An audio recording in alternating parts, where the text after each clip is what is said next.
So if you're looking for some easy ways to start organizing your house, keeping a tidier household, I've got some tips for you that aren't going to take any extra time away from you. Actually, when you start putting these tips into place, they're going to give you more time back in your day. But before we get started, if you are new to our channel, I'm Julia, Aaron's behind the camera. We are the Canny Couple, a small homestead family in rural Virginia that work every single day to merge homesteading and frugality. I feel like homemaking is either underrated or it's overcomplicated in a lot of different cases, depending on who you're discussing it with, depending on who you're talking to. And it can get overwhelming because social media sends us these pictures of these beautifully curated houses, these beautifully organized homes, and you want that for yourself.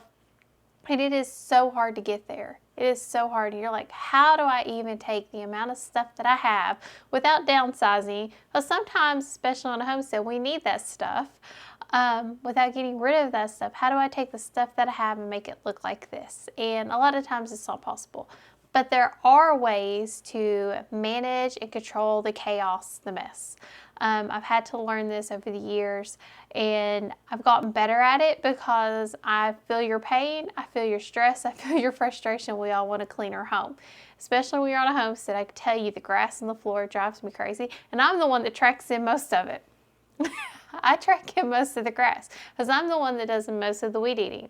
I'm the one that handles most of our chicken care and all of that. That's just my job on the homestead. So most of that's going to come from me, and you're going to get stuff in the floor. So keeping the floors clean for me is a big thing. It's a big deal.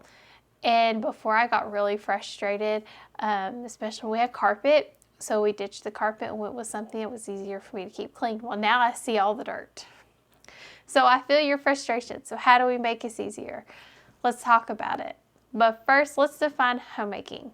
So what is homemaking? At least homemaking to me is creating a safe and clean, tidy environment for my family that is also functional, that you don't have to feel like you're stressed. It creates less stress in our life. It just works.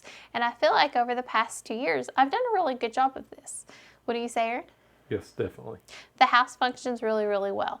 Before, especially the kitchen, I think is where a lot of my frustrations came from because we didn't have a lot of storage for food and things like that. I think when we created our pantry wall, that created a lot less stress for me. So creating less stress in places, that's part of homemaking for me. Now let's talk about what I do every single day, every single week, every single month to make sure these things happen. So I do not get sucked into trends. And part of this is frugality in some ways, and other part of this is just common sense. So you see these trends on social media, Instagram, TikTok. It doesn't take any more time to take care of 40 chickens than it does 10 chickens.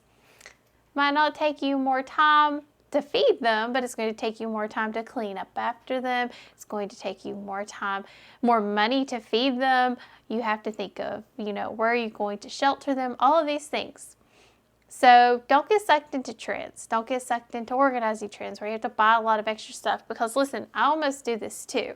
I told Aaron, I said, I need bags for toys. And then I looked at what we had. I was like, wait, why do I need bags for toys? I have something that'll work just fine. It's more serviceable and it works really, really well. I'm going to share what those are here in just a few minutes. If you don't get sucked into the trends and don't add extra work for yourself. That's the other thing. And it also helps preserve your budget, which is really important if frugality is one of your goals. Number 2, put stuff away daily. Do a quick 30-minute pickup around your house, 10-minute, 20-minute, however long you have to. Just pick stuff up. Don't let it build up. This is something I do every single day. I go through and I just start putting stuff up. I might have like a dump zone. This table here is one of my dump zones because a lot of times I need Aaron to take things downstairs. So this becomes a dump zone for me. But for the most part, everything else has a place. Everything else has a place for it to go, and put it all away. Toys. Yes, they're going to drag them out tomorrow. Put them away. They need to put them away. If they pull them out, have them put them away. We actually have a rule in our house. If you pull one set of toys out, because all of her toys are organized by baskets, if you pull one set of toys out to get another set of toys, you have to put the other toys back up. And let me tell you something. It was some growing pains, but this has been 100% a huge game changer in her picking up her toys and in the amount of toys Erin and I actually have to pick up in the floor. Wouldn't you say? Oh, yes. I've really enjoyed it compared to having one massive Pile of toys. basket that gets every single thing pulled out daily. It does. It helps so much. So take it, just set a timer and start doing it. And once you start doing it every single day, it's going to take you less and less time because your house is going to be neat. It's going to be tidy. And most of the time it's just putting stuff where it needs to go. Have a basket set aside to throw things as a dump zone. Things that you don't know where they go. Things for your husband or for your wife, whatever. Have a basket, throw it in there. Go through it once a week and put it where it needs to go. I like that idea as well. And get rid of most of your dump zones. So dump zones, chairs in bedrooms that have laundry on them. So I looked at this and I thought about putting a chair in our bedroom. We have room for one, but I said if I do this, I know what this is going to be for me. I know what this will be for Erin. This will be a place for a pile of clothes to sit and not get put away. It will, because our dressers became a pile for clothes and for stuff not to get put away. It just naturally happens. You're busy, you're tired, you get the clothes done, you put them there. And I will tell you, once I started proactively making sure all these things got put away, making sure I was putting things up as I folded the laundry, it completely changed my laundry game. I don't have stacks of clothes that are going to take me hours to put away later. It all happens that night whenever I'm folding laundry. Wouldn't you say it's helped? Yeah, you don't have any out anymore. Very, very rarely. Yeah. The only person is Isabel, and I really do try to put hers up with at least once every 3 to 4 days. Right, and with her, a lot of times Because it's at bedtime. It's bedtime, and it's trying to get her out of the way to get them up. Yes. So ditch your dump zones. Places that cause you frustrations. Those are dump zones for me in the house. Before, it used to be our front door was a dump zone for Erin. Yeah. It was. And it was gloves from when he would work outside. And I would have a pile of gloves sitting there that I couldn't touch because they were covered in poison ivy or might be covered in poison ivy. So what did I do? When I updated my house, I actually added a laundry basket to the area beside our front door, beside of our refrigerator. Now everybody's looking at me like, a laundry basket? For real, Julia? You have a laundry basket in your kitchen? Yes, I do. And you know what? Again, this was a game changer for us. Erin can walk in, take off his poison ivy gloves, put them in there. When it's time for me to wash them, there's a cloth hamper in it. I pull out the cloth, throw it all in the washing machine, and we're done. We call it a day. And it created so much less chaos in that one area for me. So ditch your dump zones, make them more functional, make them work for you and your family. Keep it simple and not complicated. Now this is where I think you can get sucked into social media really, really bad because of all the organizing and all of the creative organizing, and especially if you have kids with lots of toys, like when they have the nice pretty setups in their toy rooms, and part of that is to have all the little separate individual places for toys. No, keep it simple. If you are a busy, tired mommy, you ain't got time for that. And you don't have time for the toy rotations. So keep it simple. Because not only you're keeping it simple for yourself, you're keeping it simple for your little ones as well. Little ones, I will tell you, having the bags that are open, being able to just toss them in there, it helps me, it helps her, because she's much more likely to pick up her toys than if it were a really complicated system where she has to put things in a whole bunch of different places to make sure it's perfect. So keep your setup very, very simple. Keep your toy rotations simple. So this is where I told you I was talking about baskets, and I'm going to show you what those baskets look like. So this is what I went to for toy rotation. I was going to buy baskets just to switch them out, but I actually had a whole bunch of these, and I was using them for craft stuff that I didn't need anymore, and this works perfectly. So I have a total of 4 sets of toys in our living room and 4 sets of toys in her bedroom. We rotate between. The living room toys are smaller, so they get rotated between probably every 4 days. The ones in her room get rotated between every week. It's like Christmas every single week. She's so excited. Oh, I got new toys to play with. She just played with them 4 weeks ago, but it's like we're just so excited to see these toys, and she gets to play with them again. And I don't have as many toys out for her, so it's not so much for her to pick up. And if I have to pick them up, I'm not completely overwhelmed. And this has helped. This has helped a lot. You would be surprised how just having these little cloth quilted bags, and it just makes your life so much easier. Now we do have toys we keep out all the time, but again, they're contained. And she can't pull those toys out till these toys are put away. And I keep these toys split between different baskets. And these are the kind of baskets we're talking about. Super simple. She could throw them in there. I could throw them in there, and it really does work. But you can use these for everything if you're looking to organize your home. If you have papers or just things you're not sure where it needs to go, but it's sitting there, throw them in it, get it done, and make a plan to go through it once a week. Now, that's the other thing. You have to follow through and go through the plan and go through it once a week, or it doesn't work. But I will say this was game changer for us, wouldn't you, Aaron? Oh, yes. I keep saying that word. But we struggled with toys. Mm-hmm. We struggled with toys. We struggled with pickups. And once we started going this route, because we tried a few different things. We tried a few different things, a few different baskets, a few different methods of doing this. And we were just struggling. We could not figure it out. We couldn't get her to clean up. And we were having to clean up. It was taking us ages. Probably 30 to 40, not 30, 40 minutes, but it felt like 30 minutes every night to pick up the toys. It's probably closer to 10. But it was just such a struggle. And now it doesn't take us any time at all. And the next thing is fix what bugs you. I was talking about what was beside my door. This is any area in your home. If you have an area in your home that bothers you, that creates frustration, it creates stress, hit one area, fix it, make it work. Just find a way to make it more functional. You know what bugs you about that area, what bothers you about that area.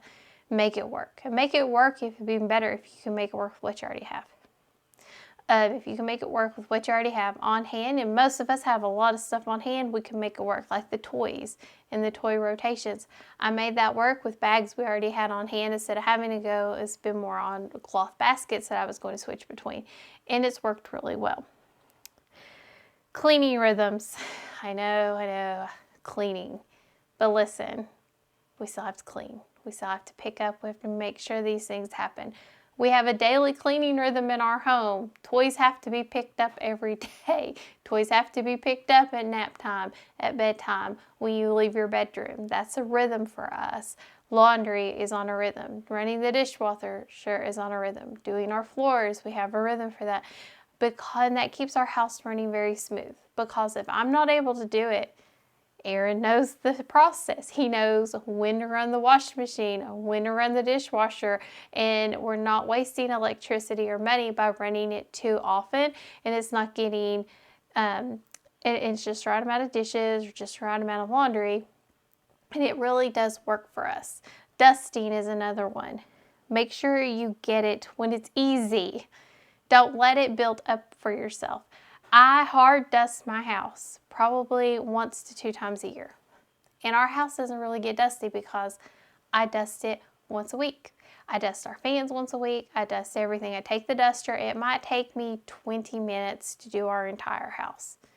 And I just go through, get everything dusted, keep everything clean. And it does help whenever it's time for me to do a hard dusting. I don't have to spend as much time, as many hours, trying to get everything clean. So do it while it's easy and keep it clean. That's the other part, keeping it clean. Create a list of must-be-dones. When must be done. Now, I will tell you, this is where Aaron and I might bicker the most. I agree. Because he thinks these things don't have to happen. But here's the thing. My must-be-dones Are different. Must be done. No. They're things that future Julia is going to thank this Julia for. Dishes in the sink at night. I do not like leaving dishes in the sink at night because I know it's going to cause me more trouble the next day to have to do them. especially if I don't get them soaking. If I don't get them soaking and I have a huge pile of dishes, it's going to take me forever to get them all clean. It's just the way it works. I feel like it takes me twice as long the next day. Laundry is another thing. If you know us, you know how we are. We're frugal. And one of the things that we do is we do not have a dryer. So if I skip laundry for one day, future Julia feels it for 4 days.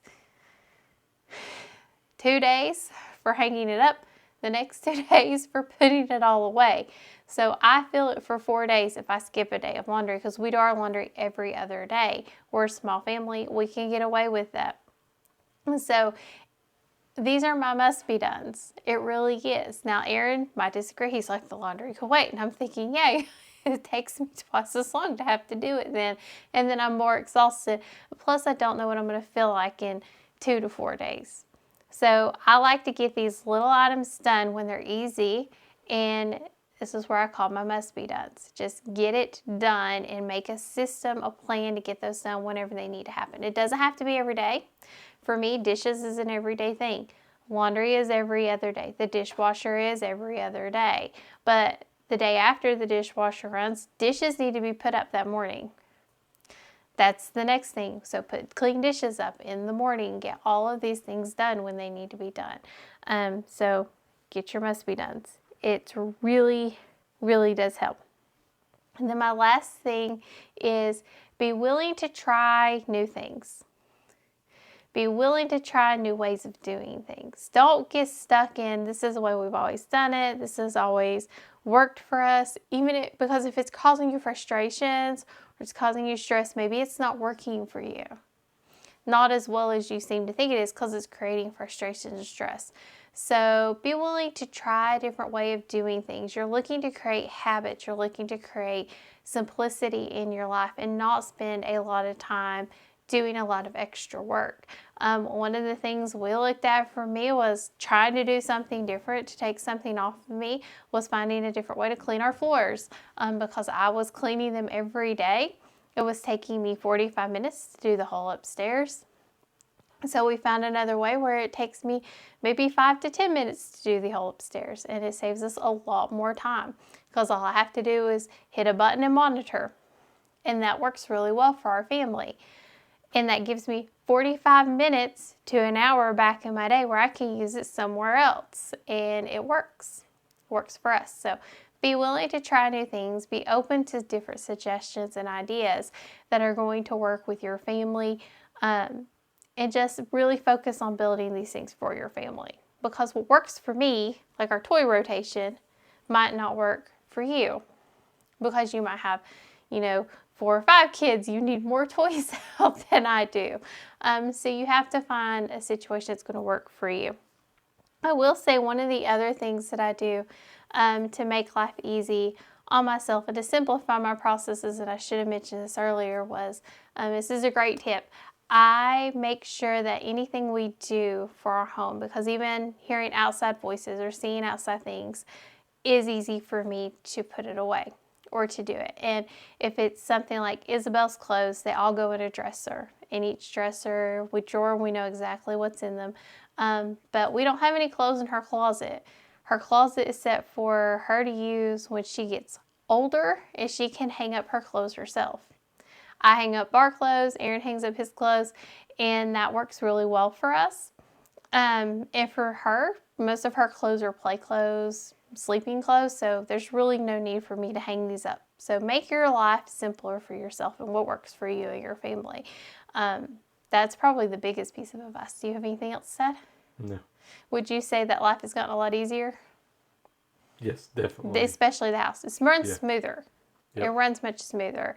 Kind of runs like clockwork anymore. Like we kind of know. Aaron might forget something every once in a while, but for the most part, it runs pretty smooth. It runs like clockwork. If you have a list of what you need to do and how you're going to do it, that helps as well, because anybody can go see what the plan is. I keep mine on my refrigerator, and it's one of those dry erase lists. You can also use the chalk pens. And after it gets done, it gets checked off. Everything that needs to be done. This is how I run my day. So let me know in the comments below, what do you do every single day or every single week to help keep your home running smoothly? I know there's a lot of homemakers out there that are 1,000 times better than I am, but I would love to hear your tips, your advice, your tricks. And I hope this gives you some inspiration. And as always, check out our link tree to see all of our other content. And thank you for joining us on the Canny Couple, where we work hard, live simple, and enjoy life. Have a wonderful day.